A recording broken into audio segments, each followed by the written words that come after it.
So today,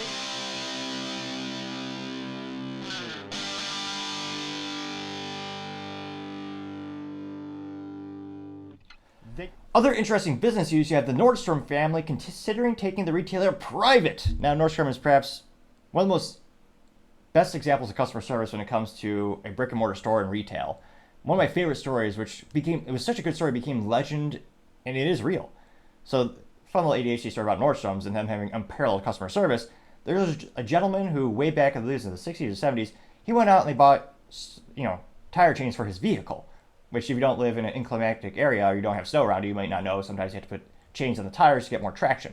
So he purchased tire chains from a little discount, what was it, like a utility store? He bought them, and apparently maybe a year went by, and he never used them.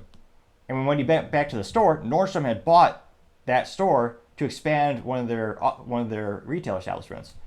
So when he went there, it was just a Nordstrom's, which famously has clothing and apparel accessories. So I went inside and he talked to the manager. He goes, "Hey, I bought these here last year. I want a refund." And apparently, I believe the chains are still new. They weren't used. And the manager just goes, "All right."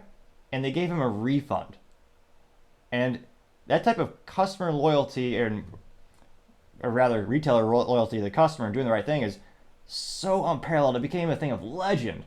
And truth be told, I've had family members work at Nordstrom throughout the years, and the experience is pretty similar in terms of you always treat the customer exceptionally well. They charge a premium for their products, but it's an overall very pleasant experience. So it's had astronomical success throughout the years, providing that unique experience for folks.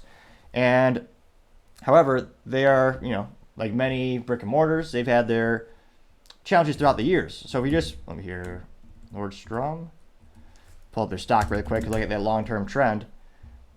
And again, this might be speculation since, again, as soon as this news came out that, oh yeah, they might go private again, the stock jumped 9%, which, again, makes sense because, again, usually it's going to be bought at a premium. Oh, let me pull it up. So let me actually pull up the specific stock price for it. Let's see here. Spelling usually helps sometimes. Nordstrom stock.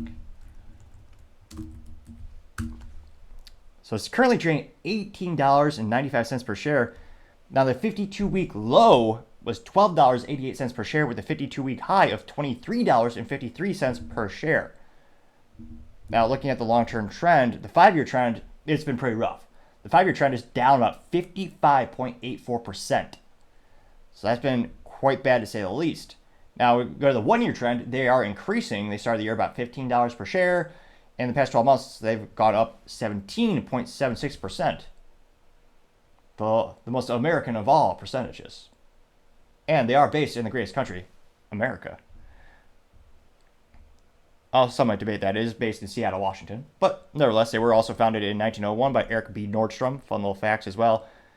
The revenue is actually, the last reported revenue was $14.79 billion in 2021 with 60,000 employees. Now, it looks like the Nordstrom family currently owns about 30% of the company, and they claim that it might be working with Morgan Stanley and investment bank Centerview Partners to test private equity firms' interest with the deal. Now, they noted that a similar attempt was for the company to go private was attempted in 2018, but it collapsed. LinkedIn also noted this is the latest privatization effort.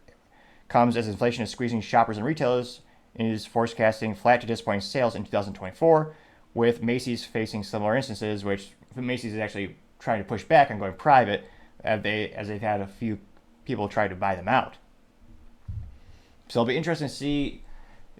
I'm not sure how much appetite there is to take one of those companies private because there's so much risk when it comes to retail in general, just the industry, but also with clothing. You're having major disruptions when it comes to the fashion apparel. Well, not me personally, obviously, just buy one good suit and make it last forever.